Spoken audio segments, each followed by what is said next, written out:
Before I get started, is anybody here from New York or New Jersey? Get out. No, I'm just kidding. I'm not sharing my secrets with you. All right. So I have about 55 slides and 50 minutes to get through them. So I'm going to run through the content pretty quickly. But if you have any questions, I'll have a few minutes at the end. And obviously, you can always email me at my email right there. All right. First of all, who is this guy sitting up here in front of you, and what does he know, right? So I've been working, first of all, I'm not a vendor. I'm not selling anything. I work at a dealership. I'm going back home in 2 days to get back in the dealership and start working again. All right? I come from a sales background, 18 years of sales experience, but for the last 10 years, I started getting heavily involved in fixed ops, and I see from a sales perspective how we don't do a lot of things in fixed ops that we could be doing to generate more business, and hence why I put together this presentation, okay? I run the BDC and marketing for DCH Paramus Honda, as well as DCH Honda Vanuette. We are Paramus Honda is the largest dealership in Lithia, which is 180 plus stores strong, and we're also one of the top 10 volume Honda stores in the country for both sales and service. All right, we average over 700 new and used car sales a month, and over 400 customer pay. That's not including, internals and warranty work. That's just purely customer pay. My service call center. This is not the dealership. This is service BDC alone. Answers 7,000 service calls a month at Paramus Honda on average. And we book about 2,500 service appointments a month out of that service center. So let's just review really quick what we're going to be talking about. I have it broken down into 2 sections. We're going to talk a lot about digital marketing, and we're going to cover all these topics, all right? Website, SEM, SEO, reviews, a lot of good stuff. And then I'm going to talk a little bit about some of the prospecting techniques that I do in my store, and how do we increase more appointments to the store. All right. So, digital marketing. According to Google, digital influences nearly 60% of vehicle purchases at the dealership, and it's even stronger when it comes to post-purchase service, okay? I like to call fixed ops the forgotten department. And the reason why I say that is most dealerships spend about 90%, and frankly higher than that, I would say, on their budget for sales, very little on service. Most of dealerships' websites devote 90% of their content to valuable ops and not fixed ops, all right? And frankly, 90% of all digital marketing discussions focus on sales. Take a case in point, this conference, there's 100 speakers, and there's only about 10 that's talking about service, right? So I'm right on with that. So why did we forget about service, all right? According to Google, once again, nearly 25% of all automotive searches on their platform are parts, service, and maintenance related. Furthermore, according to the last stat I have is 2017, nearly half of the gross profit of a dealership comes from fixed ops. And that number is only going to keep growing, we predict. Right? So, who are we really competing with? Well, frankly, it's not all the dealerships. All right? Only 30% of service visits occur at a dealership. This is a Auto Trader automotive study they did in 2017. I did see some stats that say that numbers move up to 33%. Either way, we're losing a lot of business to the independents, okay? Only 17% purchased at the dealership where service at the dealership where they purchased, all right? So it's these local shops, tire shops, the quickie lubes, that's who our real competition is. So Cox also surveyed people, why do they not go to the dealership for a service, right? And you can see 4 out of the top 5 reasons they received had something to do with price, right? They felt that the labor, the parts, the cost was too expensive. They also asked the customers that said they did go to the dealership, well, why do you go to the dealership? And some of these reasons, they know my vehicle better than anyone else, they're more qualified, they're more knowledgeable, all true stuff, right? They also asked them, same study, what ranks as the most important factor when trying to decide on a service provider, way to go, and once again, value. That's more important than having quality, convenience, or trust, right? So what the customers are telling us, that's their number one concern is the value, how much to spending. However, there's this myth that the local shops are cheaper than dealerships, and I think most of you in this room know that's not true, right? In this study, they asked people, how much did you pay for your last oil change? I'm assuming it's a full synthetic based on these numbers. And $61 was the average they paid at a dealership, $77 to their local mechanic. So they're going to the local mechanic because they think they're cheaper, and then they're spending more, right? It makes no sense. But whose fault is that? We don't do a good enough job of advertising that, right? So that's where we're gonna go with some techniques. This is one of the strategies we've done. You might have seen something similar to this. We've been doing this for years. We update it once a year. It's a dare to compare, right? And essentially just find the 5 most local, I choose to go with chains because they're more well-known than just a local guy down the street. And compare, mystery shop, call them up, ask them how much their services are. And I was shocked, right? At my oil change at $49.99, I was cheaper than every single place I called. Right? Look, Mikey, $76, $70 at Midas, right? So where is the customer gonna go for a cheaper oil change? There's nowhere, right? But yet they keep going to these places because they think the perception is that they're cheaper. So also what these other places don't do is any of this, right? They don't have OEM parts, factory trained technicians, shuttle service, rental cars, or even a nice lounge. So it's up to us to point that out. Right? This is something I have on my website. I have a TV service in my drive that I have this flashing on. I also have laminated copies that I put in the waiting lounge. Right? So you can put it anywhere you want. You can email it to people. All right. Let's talk about websites. Full disclaimer, I'm not a website expert. I'm just a car guy. But I'm going to share with you what I know. Most dealership websites typically have hundreds of pages dedicated to variable ops or sales. And a large part of that is the SOP pages. That makes up most of it. But there's a lot of other pages that we build that are focused on selling cars, right? Fix ops. Usually only has a handful, right? Usually you have a page to schedule service, to order parts, your hours, and maybe some service coupons, right? And you might have a couple, 2 or 3 other ones. But it's much less than what we have on our sales side. Again, half the profits come from fixed ops. Why are we not paying any attention to that on our website? So look at some of the chains, the independent chains, right? The Jiffy Lubes, the Pep Boys, the Meinekes. Those sites are much nicer than our service sites, right? They're built with fixed ops in mind, and they're answering the questions that people have, right? And that's why they're winning over us in that sense, right? Here's an example. If you were to dig in on Pep Boys, they literally have over 100 pages. I know you can't read this, but if you go on there, they have over 100 pages of any question you could have possibly have about your car. It's on there. I mean, it's amazing how much content they have. You click on any of those links, and it's a giant page of info, right? They also have a video gallery, dozens and dozens of videos of simple how-tos and do-it-yourselves, right? Tons of content. What does your site have? Does it have anything even close to that, right? Think about it. Jiffy Lube, right? Everyone thinks of Jiffy Lube as just an oil change place, right? Here they are talking about drivetrains, right? And engine services, right? What's an oil change place doing? We're talking about that. But yet they are, and people are going there, right? And they're upselling them for other services, right? Same thing with Firestone. You think of Firestone as just selling tires, right? Here they are talking about transmissions and steering and suspension, right? And people are going there because they can't find that info on your site, right? Now, I wiped out the names, but here's a couple competitors that are close to me. And when you go to their service page and you click this service center link, this is all that comes up. A couple lines of fluff, a big giant map, and like their hours. There's no content. They're not answering any questions, right? And this is common. I just pulled up an example here, but this is when I search other people's websites, 9 out of 10 of my competition, that's what their service pages look like, right? Here's another one local to me, right? It's a little bit more fluff, right? But again, there's nothing useful to the customer, right? There's nothing there. There's just 3 pages. That's it. That's all they have dedicated to service, right? And then they're wondering why the service drive is dead. So here's some tips, right? This is my page at Parameson, right? You want to give people useful and relevant content, right? What questions they might have, let's try to answer them. Let's put some tips and frequently asked questions on your page, and maybe they'll start coming to your website.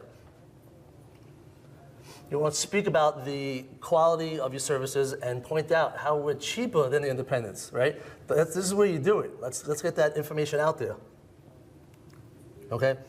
You want to highlight your staff, right? Most staff pages have your whole sales team with nice photos, and then very few service people on your staff page, right? Why are your technicians not on there? Because they're wearing a dirty, greasy shirt? Perfect. If I want my car fixed, I want the guy that has the greasiest shirt to fix it. That's the guy I want to go to, right? So you take pictures of them. These are my advisors. If you click a button, it opens up my whole team. But I want them standing in the service bay, not their desk. Even my advisors are standing in the service bay with like lifts behind them, right? Because that's the picture you want to portray when people want to come to you. And obviously you want to have tons of pictures, videos, tips, how-tos, all right? Useful content. So just a few other examples of pages that I've been building, trying to imitate those independent sites I just showed you, right? So these are all tip pages. If you click through, it gives you content that you can read about. Also, we're going to talk a little bit later. This is great SEO content to get your site to rank higher in Google. We're going to touch on that later. All right, and then obviously there's another page. I have all kinds of tips and stuff. I kind of had to shrink it a little bit. All right, here's my latest one I just built, right? Again, I'm trying to make it look, I get my inspiration from those other independent sites. Go to those sites, check them out. It's a good way to get some inspiration. They know what they're doing, right? And if you were to click on any of these pages, for instance, if you clicked on the tire site, look at that. I have all this nice content, all these nice, the penny test, right? This is good, useful information. And if you want to obviously have some calls to action, right? Schedule an appointment or shop tires, right? You want to shop tires, most of you have a integrated tire catalog from the OEM or the tire rack or so forth. Why aren't that? Most people don't even have that on their website. You could type in what car you have, search for tires, and it tells you the price. And then it actually drops them right into my service schedule if they want to make an appointment. And it emails me when I make the appointment so I know, make sure they have the tires in stock. Right? Again, FAQs, fantastic. Google loves these types of pages, all right? So we're going to talk a little bit about Google, but you should have tons of FAQs. All right. So some of you might have heard of this company called Amazon. Anyone? Right? Sure. Now, again, I take my inspiration from these e-commerce sites that do a better job than we do. Look what they do with a lot of their ads. If you noticed, they have a list price with a line through it, the sales price, and how much you saved. Right? That's eye-catching. That makes me want to like buy that. That's a big deal, right? That's the motivation behind it. So why not make your specials the same way? Your service coupons, right? You want to show the savings, so you give the impression that the person's getting a good deal, right? People love that. You want to make sure it's an HTML format. And what I mean is it's not a picture. A lot of websites, they do a great job. And frankly, they can make it a much nicer looking special than what I have up there, all right? But the problem is Google can't search that, can't index it, and it doesn't help you organically at all. So you always want to make sure that your service coupons, or any coupons, even your sales ads, or HTML format, you can insert pictures in there, but you want Google to be able to read all this. And when someone types in oil change near me, it's a possibility that that page is actually going to load up for them. All right?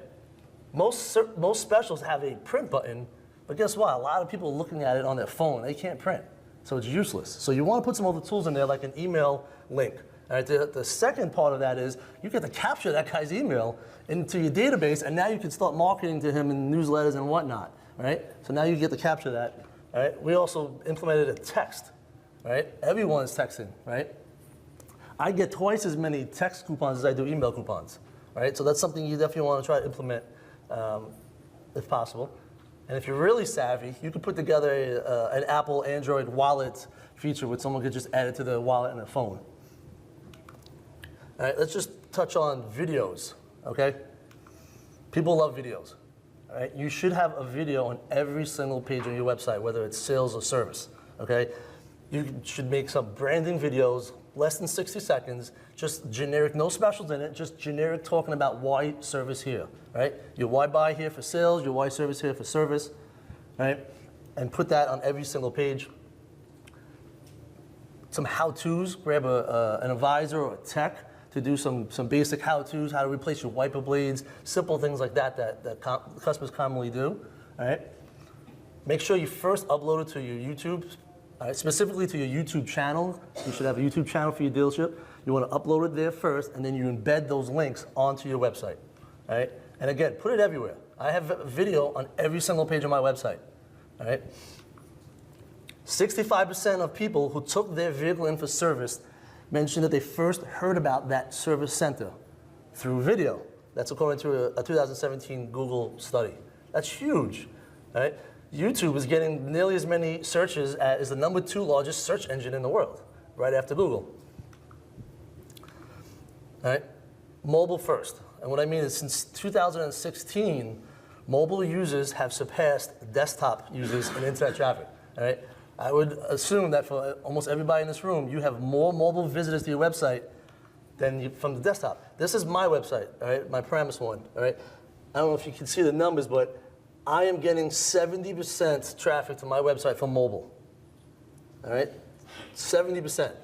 7 out of 10 customers are checking me out on their cell phone, okay? Google now indexes and ranks mobile websites over desktop sites. So when they're figuring out who to rank what, where, they're looking at your mobile site. They're not even looking at your desktop sites anymore. All right? And I bring this up because we sit at a desk usually, and we're looking at our desktop, and whenever we make a change to our website, we're checking it out on our desktop, and then we forget mobile's more important. All right? So you have to remember, whenever you add content or do anything at all to your website, whip out your cell phone, see how it looks. That's more important than what your desktop looks like. And that trend is going to just keep growing. Okay? More than half of searches related to service come from mobile, according to a Google study in 2018. And over 50% of auto parts and service shoppers who use mobile call you directly from the ad or the search result. And that's using that click-to-call technology. So they pull out their phone, they search, they see someone they want to call, they click dial, and now they're connected to you. That's why it's so important to make sure your mobile website is up to par. All right, let's talk about SEO. Again, I'm not an SEO expert, I'm just a call guy. All right? But I'm happy to share with you a little bit about what I know. All right? I'm sure most of you know this, but just to review, search engine optimization, or SEO for short. All right, it's the practice of increasing the quantity and quality of traffic to your website through organic search engine results. That means you're not paying for it. These are the people that are coming there for free. All right, so Google's going to show you some paid ads, and then below that, they're going to be free organic listings. And there's a lot of things you could do to get your site to rank higher up on those organic listings. Okay? Why is this important? Well, 4 out of 5 consumers use search engines to find information before making a purchase, and that's in both sales and service. Okay? Obviously, search is usually the first place they look when they're looking for maintenance or sales or anything. Okay? More than 40% of auto service shoppers need reactive versus routine maintenance. And what that is, you're in your car and you see a light on your dashboard you've never seen before, or you hear a noise you never heard of before. What do? You pull out your phone and you Google it, right? And that's where your listings is really important. I think we've all heard the saying, if a tree falls in the woods and no one's around to hear it, does it make a sound? All right, well, I like to say, if you're not on page 1 of the Google, does your website really exist? 53% of searches are clicking that first result. 25% are clicking on the next, second, and third result. That's 78% of the clicks are going to that first 3 clicks. I believe it's 95% on the first page alone, right? So you need to start taking this serious if you haven't already. Now, let's talk about the factors that affect your ranking organically, all right? SEO experts, and I've sat through a few sessions already, they like to say content is king, right? You might have heard that before, right? And what that means is Google is watching your site to see how often you update it and how much stuff you're adding to it, right? At the very minimum, you need to be adding several pages every single month. When I say you, if you don't have the technical ability to do it, your vendor should be doing it, okay? And the thing is, they're not going to do it unless you push them to do it. If you don't say anything to them, they're going to just get by of doing the least amount of work possible. So it's up to you to interact with them and say, I need some new content every single month. What's the game plan for next month?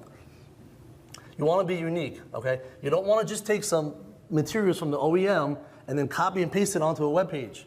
All right, you know why? Because other dealerships have already done that, and Google's only going to give credit to the person that put it up first. That's it. All right. So you don't want to copy other people's content. You always need to be unique. Even if you like the idea, change up the wording. You want to write your content for humans, not search engines. All right? And what I mean is you want to write it like you're talking to somebody in person. All right? Years ago, there was a lot of what they call black hat techniques where we would try to trick Google. Right? And if it was a page about oil change, we would try to stuff the word oil change 300 times on that page. So Google would think it's more relevant. Well, they've gotten a lot smarter and they know all the tricks. It's not worth it. Just write it like you would for a person. You need to make sure there's correct schema and meta descriptions. All right? And when I say you need to know, you need to make sure your vendor's doing it, because obviously writing code is not our job. But schema essentially is code that you add to the page which tells the search engine what everything is on that website. For example, this is the phone number, this is the address, you know, simple things as well as complicated things like this is a question and this is an answer. So there's a whole list, there's 100 different codes that you could use. Backlinks, okay? Backlinks are links from other websites back to yours, all right? That's a huge factor in your SEO score, okay? And it's not just how many of those, it's the quality of those websites linking back. If you just get joeschmoauto.com to link back to you, well, that's probably not a very high quality website, and Google pretty much ignores that, right? But if you have your local Chamber of Commerce, is a prestigious organization, and they link back to you, then that's gonna have a lot more relevance and Google's gonna score that higher, okay? You gotta remember to always ask for a backlink with anybody that you do business with or you donate. If you donate to a local Little League, I'm sure they have a website. Ask for them to link back to you. If you, any company that you donate to or you do business with that has their own website, ask them. And usually they say, okay. Page speed is another huge factor. How fast your page loads when someone goes to it. Again, everyone's on mobile, right? If it takes too long to load, then a lot of people will just get aggravated and leave, and Google doesn't want that. So they rank your site lower, okay? Easy to see how well your website's doing. They have a free site. There's some other sites as well, but Google gives your own site, thinkofgoogle.com, right? /feature/test my site. And you put in your URL, and it tells you within a minute how good your website is of page speed, okay? Some people say 1 second, which is really hard to get your page under 1 second, but I would say anything under 1.5 seconds is the goal. All right? Anything between 1.5 and 2.5, Google rates that as average. All right?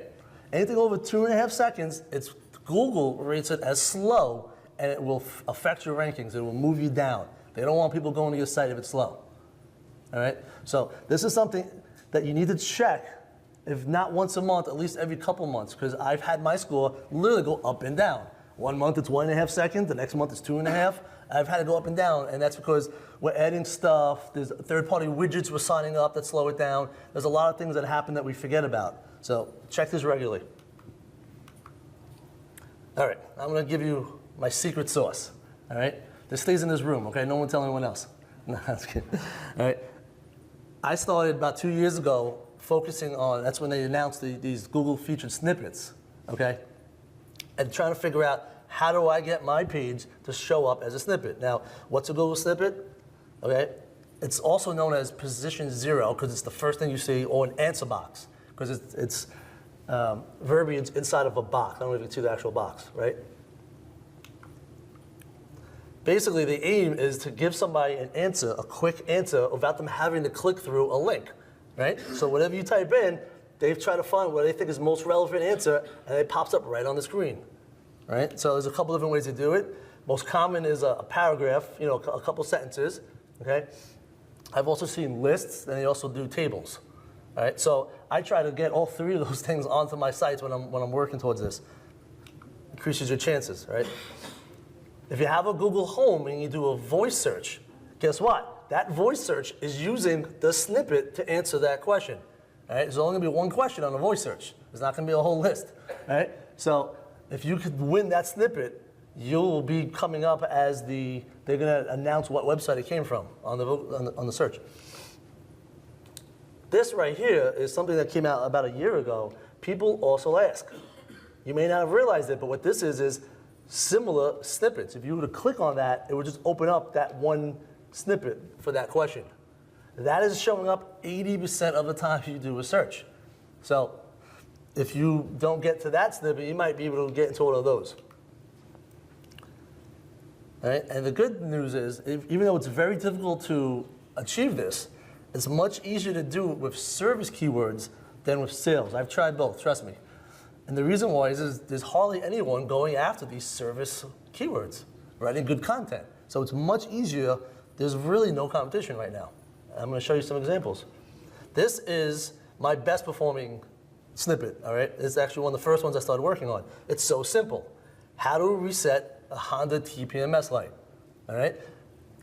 This I'm getting, not only am I getting traffic from across the entire country, I'm sometimes getting traffic from other countries because they're emailing me from Asia, from Europe, even from Africa, asking me questions about their Honda, whatever brand, whatever model they have, all right? And it's all coming from this page, all right? So obviously we show up first. This is, I know it's hard to read, I'll tell you. This was, I did this presentation in February, so I pulled January numbers, right? I had 63,000 new users, and almost 30,000 of them was to that page. It's half the traffic to my website, all right? 36,000 visits out of 97 total sessions, all right? It's half of my traffic from this. It's more my homepage. This is my homepage, number 2, all right? Now, you might be thinking, that's great, Jason, but if you're in New Jersey and some guy in California clicks on your page, how are you going to get that business? How does that help you? You're right, I'm not getting that business. But what that does is, when Google sees this and they see people visiting me from across the entire country, it lets them know that I'm an important website.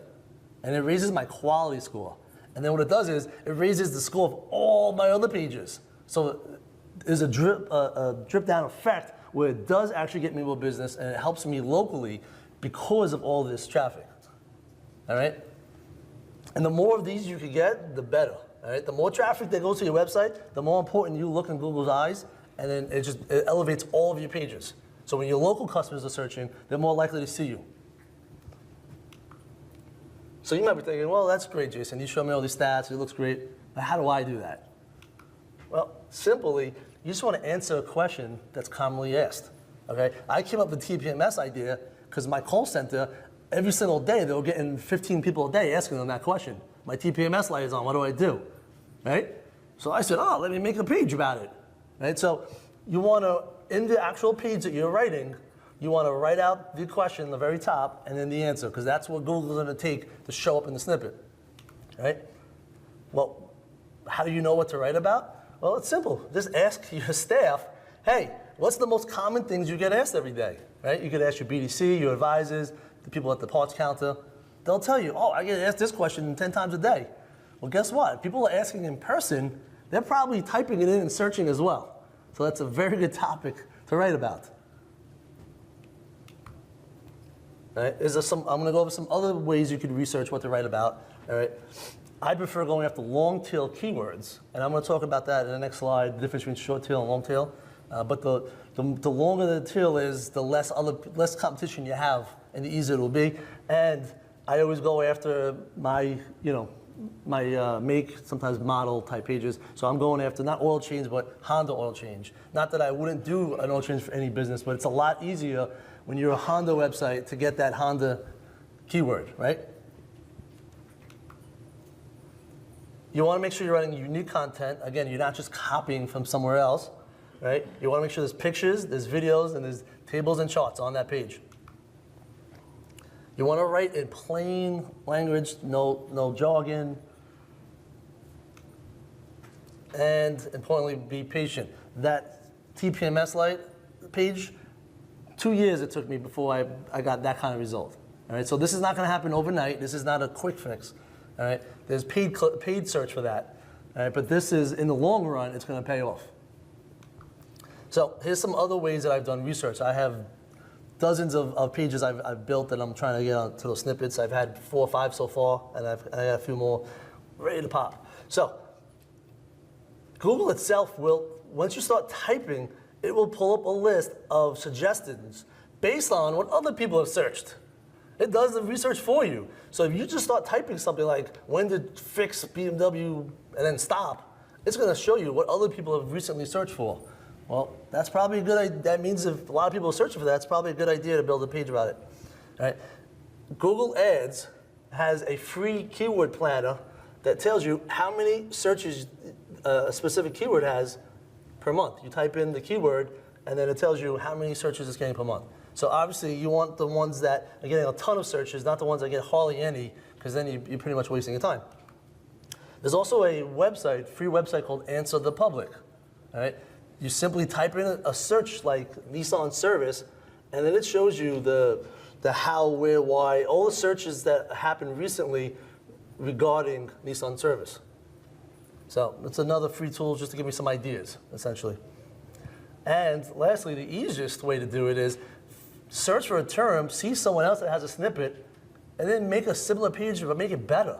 And I'm going to give you some examples. Just last month, I typed in, how do we set maintenance like Nissan Altima? And you know what popped up? I know it's hard to read it, but 7trumpet.com. You know what that is? You shouldn't, because it's like a no-name blog. It's not even dedicated to automotive. He writes about all different topics, right? But yet, he's beating out every Nissan store. I was in New Jersey when I searched this. I don't know where he's based out of, but there's 100 Nissan stores in my tri-state area. None of them got the snippet. Some low-level site did. Right? Here's another one. I used to work at Toyota, and sometimes on the dashboard, there's a little light. It literally says maintenance required, MAINTREQD, right? So I typed in, what does maint required mean on Toyota RAV4? Right? And you know what popped up? Nothing. It's garbage. It's not even a picture in this one. This would be so easy to steal, right? It's a little local mechanic in Ohio. I'm in New Jersey searching this, and some little tiny shop in Ohio is what's popping up in Google. not the 1,700 Toyota stores in the nation. That's what's showing up. So that's what I'm saying is, why isn't this you? With just a little bit of effort, you could easily overtake these websites. All right, so let's talk about SEM. Again, disclaimer, I'm not an SEM expert, just a car guy, all right? But I'm going to share with you what I know. SEM, which is search engine optimization, involves buying PPC, or pay-per-click ads, that display on search engine results. The biggest plays being Google ads, Bing ads, and Yahoo, but mostly Google and Bing is where most vendors are spending money, right? Now, this could be expensive. This is you want some traffic right away, you start paying them, and it turns on instantly, right? But it could be expensive, so you got to learn how to spend your money wisely, make sure you're getting the most bang for your buck. Right? Keep in mind, when it comes to service, you're also competing with the independents, the big national chains like Jiffy Lube and Firestone, and they've got budgets of millions of dollars nationwide, right? And a team of experts that they have doing this, right? So you got to work with your vendor to do a better job than them. And what I mean is your vendor definitely knows SEM better than you, right? However, you know your market better than the vendor. So it works best when you talk together and you strategize, right? And you be involved and you ask questions and you suggest changes. It's a two-way street. And most of us basically sign up with a vendor to do pay-per-click, and we say, great, send me the results, and we never talk to them again, right? You're wasting money. You're not going to run as effective as you could be. I'm going to give you some specific examples, right? I talked about choosing keywords, right? Long tail versus short tail. Short tail literally means one or two words, right? Like oil change. Now, there's a huge volume, right? Because it doesn't have to be car oil. It could be any kind of diesel oil, right? If you type in just oil, you're going to get 1 billion results. But guess what? There's a lot of people competing for that word. It's going to be very expensive, right? I noticed that a lot of vendors prefer these short tail terms because it shows a lot of activity. And they can say, hey, look how many impressions I got, how many click-throughs, right? It generates a lot of activity. But it also drives up the cost, right? So you're spending a lot of money, and if you have a limited budget, it may not be the best use of your money, right? I'm constantly looking at how to go after the long tail, which is multiple, 3, 4, 5, and longer searches, right? For example, instead of oil change, Toyota oil change Orlando. So There's not as many people searching for that. Obviously, it's limited to just the people in Orlando, but guess what? That's what you want in a service keyword, right? People aren't going to travel far for an oil change. I don't want to have, you know, so it's low volume, but the probability of them clicking on it is much larger. The only issue there is, if you're going to take this strategy, you need to do a lot of these descriptive long-tail keywords. It takes a lot of work, right? Your vendors may or may not want to put that effort in. You have to be involved and tell them, I want to try going after some of these instead, and push them to do it. Another thing is we forget to do is add negative keywords, right? Finding search terms that we're wasting money on. And I'll give you a personal example. A few years ago, I tried doing my first body shop campaign on Google, right? I've never done it before, and frankly, the vendor never did it before. He told me, but we said, let's give it a shot. So he uploaded, we didn't know what keyword, so he uploaded a generic list of wherever he got it from, of service-related terms. And I found out after a month that our #1 clicked on thing was window tints. Guess what? I didn't do window tinting. And I went to the body shop manager. I said, oh, I got 100 people that clicked on this. He said, I want no part of it. It always peels and come back and they complain. All right? I spent like $800 on window tinting, and we don't even do window tinting. It was a huge waste. But if I didn't look at that result and find that out, right, every month he would have sent me reports saying, look how many people, I got 100 people to click through. Right? Meanwhile, it was just a waste of my money. Right? So that's why you have to go through and literally look at the list of keywords and see all these keywords that you want to buy. And if they're not, you tell him and he'll just take it out. All right, let's talk about the content. All right? And this is where I've seen real positive changes by working with my vendor. Okay? In Google Analytics, you could sort the results by showing me what are the worst performing ads. What are the ones that the least amount of people are clicking through, right? If a decent amount of impressions, of course, right? And a lot of times I find out that the ad sucks. No one's clicking on it because the ad sucks, right? Listen, again, they don't know our business. They don't necessarily know what your why buy here and your why service here is. So they'll put something generic like, oh, we're a Nissan store. Right? Meanwhile, the guy's like asking a specific question about a battery, and your ad says nothing about it. So of course he's not going to click on it. Right? Tell them what to say. Right? This is where you put your why choose you, your why service with me. Right? Make sure that you're very specific. If it's an ad geared towards tires, make sure you mention the word tire in the ad.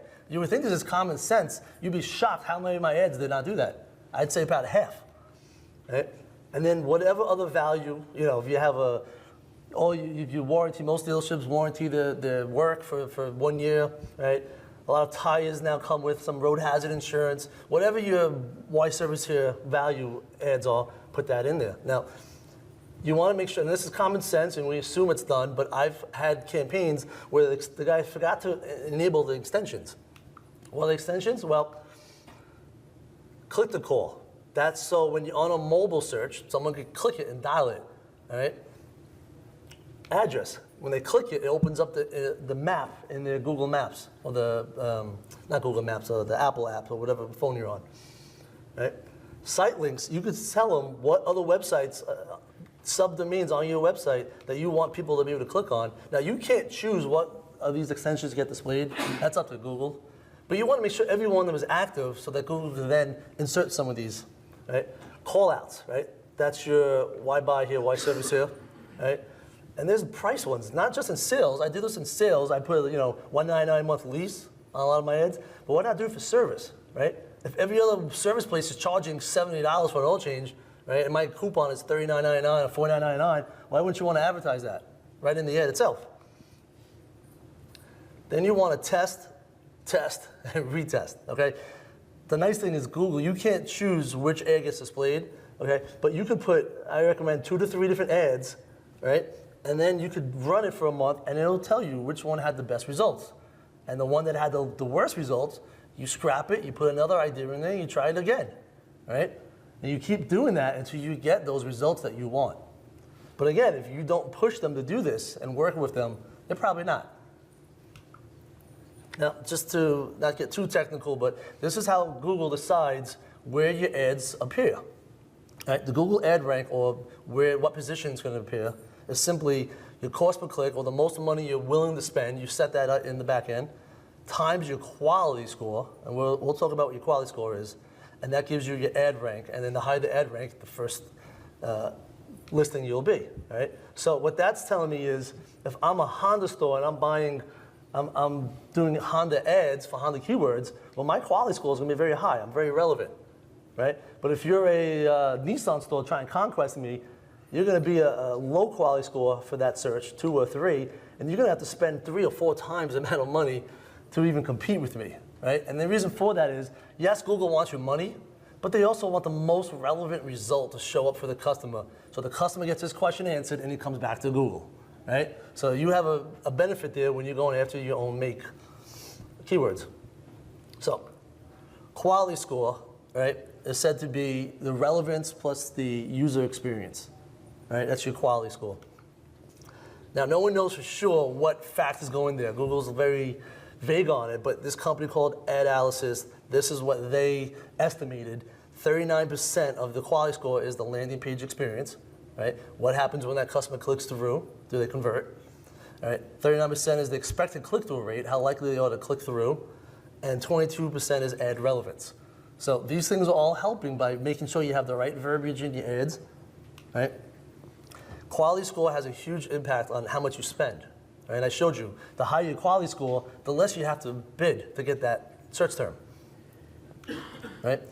You want to make sure when you set a landing page for those ads that you're not just dropping them onto your homepage. Okay? For example, if someone searched for, tires for my Toyota, you don't want to just drop them on your homepage. It doesn't answer the question. They're probably going to leave. They're not going to start clicking around looking. But you drop them on that tire page with easy access to that catalog, right? They're more likely to convert. All right? By convert meaning call you, fill out a lead, do an action that results in possible business with them. Right? Conversion will be higher if you do that. Okay? And here's the kicker: the higher your conversion gets, right, it improves your quality score, which then in turn makes you spend less. You don't have to bid as much because you have the highest quality score, and it makes your money spent more effectively down the road. So it's a cycle that's just going to keep helping you out. So I know it's a little complicated if you're not AdWords savvy, but if you have questions, I'll answer them for you later. All right. Everyone, I didn't have this initially, but everyone kept asking me, well, what's a good benchmark? All right. So there's really not a straight answer for that, what a good benchmark is for how much to spend and so forth. But this company called WordStream did a huge study last year amongst every industry. All right. They did about 20 different industries, 15,000 people they studied, and according to them, for automotive industry, all right, the average click-through rate was 4% on search, 0.6 on the display network. Display being a banner ad that may follow you around on CNN or whatever website you go to. All right, now I want to say that this is probably mostly sales, right? Because not a lot of dealerships are even spending money on paid ads, right? So, frankly, my click-through rate is higher than that. I do spend a lot of time and a lot of money on paid search, but the average cost they put is $2.46. I also spend a lot more than that too. So if you're in a metro market, a very competitive market, that's going to drive your costs up. This is a nationwide average. All right. So if you live in a highly populated area with a lot of competition, you're going to probably spend more. Right? I spend 2, sometimes 3 times that on average, depending on the campaign. But obviously, I'm getting the ROI, otherwise I wouldn't continue. Right? An average conversion rate, all right? The people that are calling you, clicking on you, printing out your maps page or filling out a form, should be the average is 6%. Okay, let's talk about Google My Business page or GMB page. Again, I'm not an expert on Google, just a call guy. But I'm going to do my best to share what I know, all right? Now, that is your personal business, not your personal, your business page on Google, all right? There's a lot of things you can do to tweak it that we don't even realize. We just expect someone else to do it, all right? Generally speaking, there's a car dealership category. They even have specific for the brand that you could select, all right? But I found a lot of dealerships that I consulted with didn't have it marked down that they do auto repairs, auto parts, or body shop if you have one. So you always want to go into the back end of that and make sure that you have that all checked off. The more the merrier. The more things you do, if you have a car wash, you can check that off. Whatever you do, you check off. All right? You could get your service hours to show up alongside your sales hours. Most dealerships have one set of hours. And usually you have 2 sets of hours, right? Your service hours are a little bit different than your sales. So you want to make sure you get that set up as well. All right. This is my Google business page on Paramus Honda. All right. They have a feature they came out with a year or 2 ago. All right. Allows people to message you. You have to turn that on. All right. I get a lot of traffic to this messaging. Okay. And it even tells people how your average response time is. All right. So obviously you want to make sure that you are responding to these. There are vendors out here that do it. A lot of chat companies and whatnot can integrate and handle those for you and send it into you as a lead. That's what I do. But if you're a small volume store and you think you can handle it yourself, do it yourself. It's not hard at all. All right. There's also a section most people don't realize called questions and answers. Okay. Here's the thing. People are going on the internet and asking questions about your business, right? And then some random person is giving them the answer, right? It should be you. Now, multiple people could leave answers. If you have access to the account, if you're on the analytics account, I get an email every time someone asks a question, and I immediately jump on and I answer as fast as I could so I could try to be the first response. And right now, it's not a ton. I mean, I've got maybe 20 posted questions right now, but this is relatively new, and it's going to start getting, I believe, to be a lot more of a big deal. Now, here's a little bonus tip. There's nobody from Google here, right? All right. If you're all, I'm just joking, okay? You could actually go with a different login, create your own question, and then log into the dealership and answer it yourself, all right? So if there's something important you want your customers to know, well, that's a great place to do it. You'd be shocked at how many people are actually browsing through those questions, all right? So go ahead and get that done. But I'm just kidding if you're anyone from Google here. All right.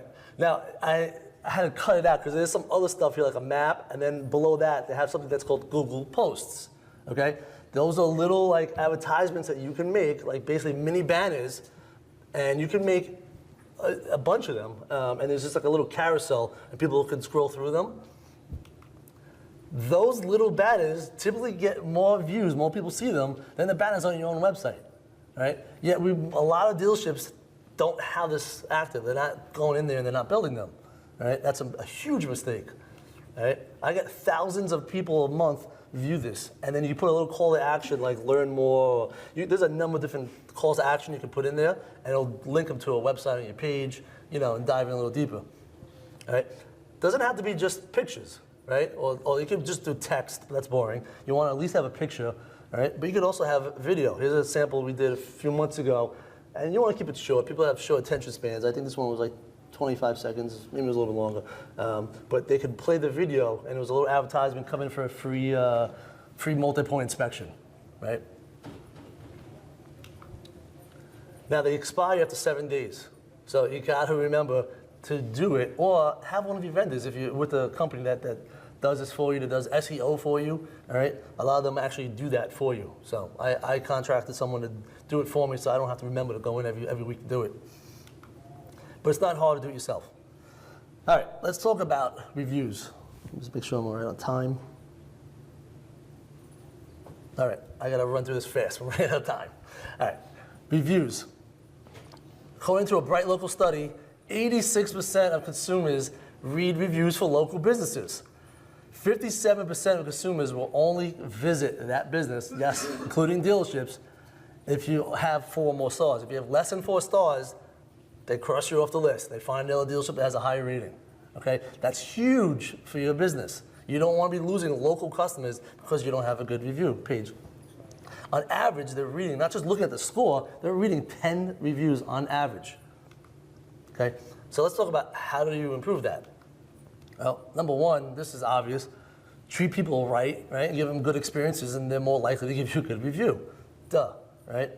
But the problem with that is people that are happy usually just go home and they don't tell anyone about it, right? The unhappy customers want to tell the whole world, right? They tell a million people that write a review everywhere. The happy people don't unless you ask. You need to simply ask and you shall receive, okay? Just imagine this. Think about how many people come through your service drive. If each advisor just had one person a day, don't tell me of the 20 plus people they see each day, not one of them is happy. If they just got one person that was happy to leave a review, how many you would have at the end of the month? Oh. All right, so you want to make it easy for them to leave a review, not just send them on a wild goose chase to figure it out. Give them a link to a page where it's one click to your review, okay? I have flyers I hand out for this custom page I built. I also automate emails to people with a one click to the page and they can leave you a review. You want to incentivize your staff, okay? The best technique, I've tried several, was to do a raffle. For every review you get, you hand them a raffle ticket, all right? And the reason why is, one, you can control your cost, right? You could set the prize to be whatever you want, right? So you have a fixed cost every month. And two, people just need one ticket to be in it. So as long as they're trying, they get at least one, they're in it, everyone gets involved.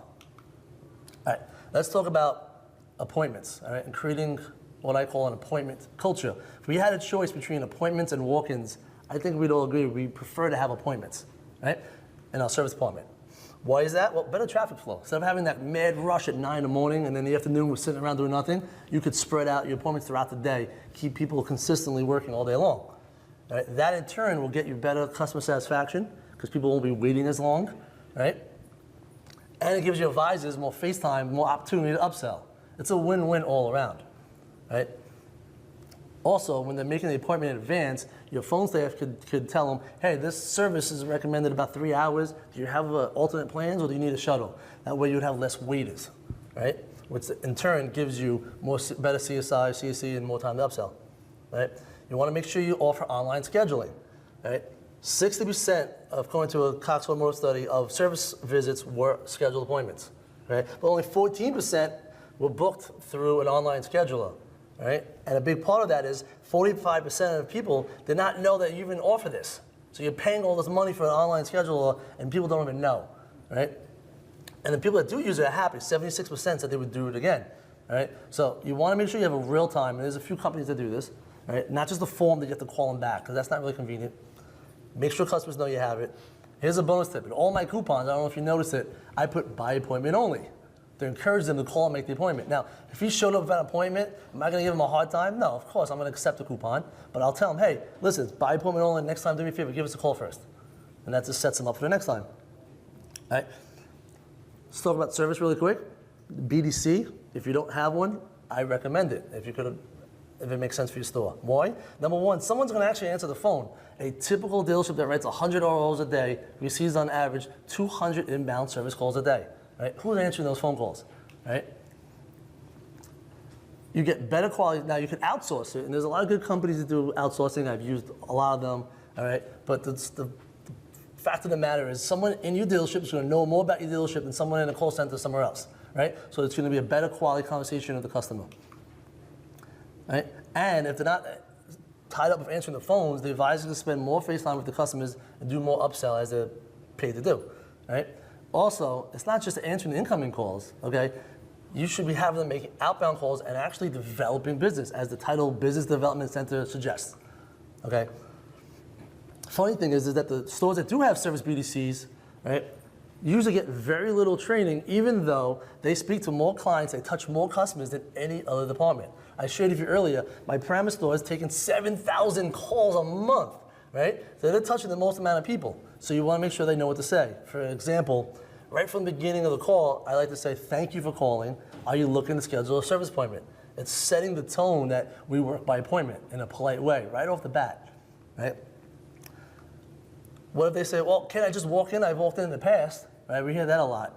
Sure, of course we'll accommodate you if you want to come in without appointment, but we do recommend that appointment because it'll be a lot faster, as we always accommodate appointments first. So that walk-in might take you twice as long. But good news is I have an appointment tomorrow at 9:45. Does that work? Or do you want something later in the afternoon at 1:15? It's an easy transition to that. Right?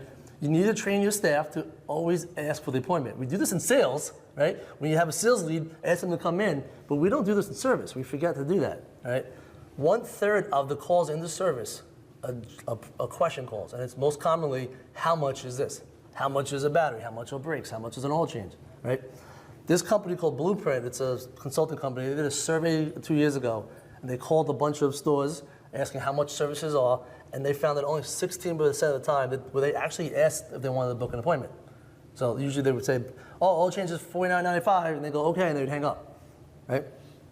Again, asking you shall receive. You ask for the appointment, you'll probably get it, okay? You need to make sure that you're listening to service calls. We do this a lot in sales, but how often have you listened to a service call to hear what you're telling customers? Right? You should have a call capture system in place, okay? There's some good ones. If you want recommendations, email me later, right? And you want to make sure you put that number everywhere. I'm telling you, not just digital on your website, all right? On your printouts, your RLs, on your keychains, anywhere, your business cards. Anywhere you have that phone number, you want to put that in, all right? That way, if there's ever a beef, you can find the call and listen to it, and obviously for quality control. All right? Pay plan.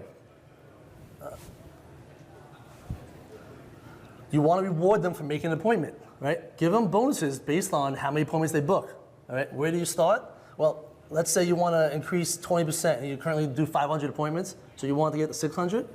You have 3 employees, divide 600 by 3, 200. You guys book 200, I'll give you an extra couple $100 at the end of the month. Whatever you want, it doesn't have to be a lot, but something to motivate them. We pay our sales staff, we never think about paying the service BDC, all right? I got a 30% increase in appointments when I did this. Declines, right? Obviously you pay them for every decline that comes back in. That's huge money for the dealership that we forget about. And I give them an outbound quota. In order to get that bonus, you have to make X amount of phone calls every day, right? I currently do 5 outbound because they're also taking a ton of inbound, right? Who are they gonna call? People that just bought a car, hasn't booked an appointment yet.